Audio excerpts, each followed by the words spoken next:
All right, Wings get their ass kicked again, and we're just asking the question about confidence levels, the deadline looming.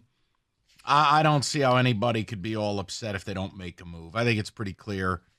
They're probably a playoff team. They could be frisky in round one, but they're not ready yet. They're not ready for the big push. And really, if you're going to get all upset about the Yzerman thing, I would need to hear a legitimate trade candidate that would move the needle. You don't just make deals to make deals. You're not doing busy work like a lot of people in this building. You're just going to do things that are impactful. He's the steward of the franchise. And I think if they miss the playoffs, he deserves every bit of heat that comes his way. I'm not doing the genuflect routine. As long as they make the playoffs and are remotely competitive, I think we all look at each other and go, all right, we're about to start a fun 3 or 4 years here. But, guys, I don't know what trade they're supposed to make. And I'm not going to freak out about a couple of games. Yeah, Florida might be the best team in hockey. A couple of games that you probably should have lost. Let's just call it what it is. Now, beat Phoenix or Arizona, whatever they're called this week. And then, obviously it'd be great to beat the Golden Knights and kind of get back on track and put a few wins back together. But I'm just staying calm with it. Maybe I'm an idiot. David, what do you have for everybody? Yzerman took over the worst roster in hockey with the worst farm system in the league. We have increased points every year and now have a war chest. I'm expecting to make the playoffs, but no more than that. Yeah, I'm kind of with it, but I'll be honest with you. I'm getting tired of hearing about taking over the worst team in the league and all that stuff. Guys, it's 5 years in.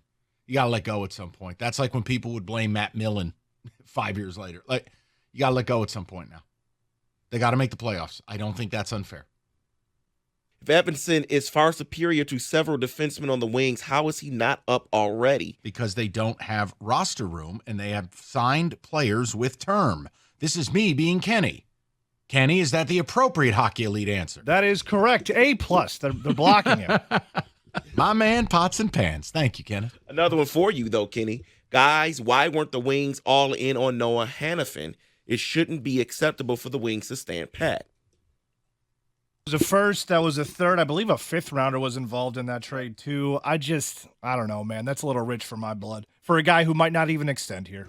All right. It's pricing, guys.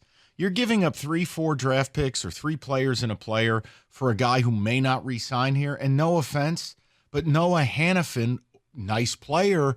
Guys, don't make it out like you're trading for Paul Kariya in his prime here. All right? Like, you gotta look at this through a little bit different of a lens. Has a dog come up to your cubicle? Right. I'm at a loss. If a loss at Arizona away from a mental breakdown, they have to win that game tomorrow. Otherwise, it's over. Wings' problems is coaching. Florida, Colorado forwards play tight checking D first, then offense. No Dan is going to change that. Mike in Toledo. They also have twice the amount of talent the Red Wings are. These are Stanley Cup built teams. There's only so much coaching can do to, get around. Right. I'm going to be the first person to tell you that if you were sitting there and you weren't tied for the wild card, but you were tied for the presidents. I mean, you are a wagon. You don't think I'm getting on the air and saying, take that first round pick, launch it out of a cannon, and go get me a rental? Of course I am. Even a hockey neophyte as myself, if you have a general understanding of sports, you're not going crazy. Look, we talk during football season. All right, let's make this a football comparative. When I wanted the Lions to make a trade, first of all, Chase Young was free. A compensatory, I'm going to deal you a third, and I'll get the comp pick back when he signs. No harm, no foul. The Montez Sweat thing, because of the rules of the NFL, you trading for him would have made it real hard for him to leave. It was always about, I'll give up the pick because I'm going to lace him with a 4-year, $90 million deal. Those scenarios do not exist here in this sport for this team. It's different. Guys, aren't we basically talking about last year again with the Wings? I don't think they're going to make the playoffs. They're headed downward starting tomorrow. Then all the criticism in the world needs to be placed at Yzerman's desk. So but I'm going to lay here. Dude, shout out John Jansen. I'm going to let it play. So that's somebody who's probably downgraded from 4 to a 3. Well, last year at this time, we weren't even close to being in the playoffs. Our goal differential was in the toilet. Right now, it's the opposite. We still hold the first wild card spot. I think we're at a plus 17 or 18 goal differential. This is a way better team than Correct. last year. It's not even comparable. No. Last year was a little bit of a fantasy, and it got quickly dashed. Let's go to Ryan, 97.1. What's up, Ryan? Hey, gentlemen, good afternoon. How are Hope you? things are, yes, sir, doing quite well. I appreciate the time. From my experience as a hockey player, I've broken my jaw, love the game very much. There's nothing to watch here in Chicago. That team is, you're talking about the toilet, that's the toilet right there. Detroit Red Wings hockey. You know what? That game was very entertaining until a defenseman, I'm not sure his name, took that penalty in retaliation. It was a one-goal game. Wings were about to go up on the power play. I would sit him the next game and make a statement and say, if I was the coach, and say, you know what? You don't want to win hockey games. You can't take a cross check to the face. You need to sit down. Kenneth, your response to hockey guy.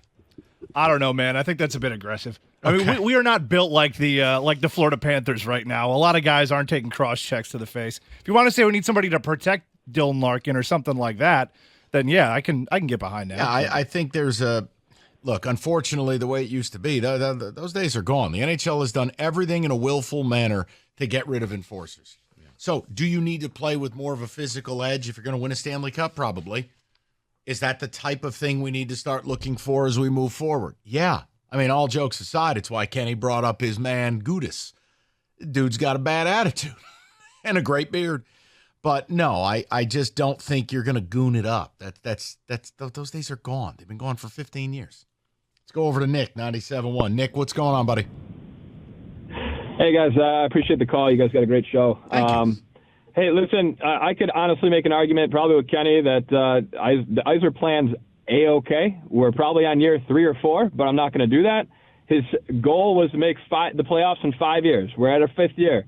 His goal was to make the playoffs in 5 years. He did inherit a bad roster. I know we don't want to talk about it, Mike, but no, it's okay. No, Nick, hold on, slow down. I'm not mad, and I'm not saying like it's a fact, but you don't have to use it as a crutch. Yes, like Nick, you're fine in the way you said it. What I don't like is where any criticism or conversation, you immediately get the Steve bots who use it as like a SWAT team shield. Crutch. You know what I mean? Like there's a middle ground, and you're in it, so you're good. Totally get it, and it was maybe Kenny has a stat, hopefully near him, but 5 years ago, Yzerman got hired in a little later, and then we were the first team or the second team behind Pittsburgh that had the most players with a no-trade clause. People forget that. So Yzerman had to get rid of 9 players, I think. Also, Franzen contract to free up a bunch of room, and now it seems like he's got 12 picks for next year's draft. Jesus. Mm-hmm. But the point is, he had to inherit, I guess, an economic downfall for them, but his goal was to make the playoffs in 5 years. So if he makes the playoffs this year, great. If not, then, obviously we can be a little disappointed. But right now, we're on track, and we got the number 2 prospects in the last 3 years, number 2 prospect and you know what, list. Nick, it'll be something where I think this summer, hopefully you call the show, I think Yzerman will begin to ratchet up the aggression in the summer, draft, trade, free agency, and that's where I think they take the next step. Right here, right now, just get in. Get in. Let's be able to go, all right, bare minimum, it's not a failure. Right. What they do after that is what joy you get out of it or not. But yeah, I wish I could yell and scream about trades. I can't do it.